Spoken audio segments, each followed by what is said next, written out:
Meet John. As the manager of a building, he used to keep track of all the building's assets on paper. Until one day, someone from the company showed up and asked for the laptop that he had sent in for repair last week. John asked himself, which laptop does he mean? Time to start going through the stack of papers. John starts looking for the laptop when he opens the first file and thinks to himself, maybe I'll find something here about the laptop. It's not here. Nope, never mind. Let me look at this document.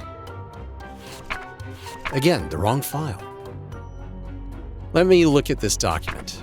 Yes, this is it, but hold on. Why isn't the location mentioned here? It's starting to look bad. It has to be somewhere in this place. Yes, finally! But who spilled coffee on my file? Things didn't work out so well for John in his pursuit of the asset. But hey, John wasn't aware of CloudApper assets. With CloudApper assets, John can now keep track of every asset in the building from his phone, see exactly where they are, and know that all the information is safe on the cloud in case of an emergency. Be like John and try CloudApper assets today.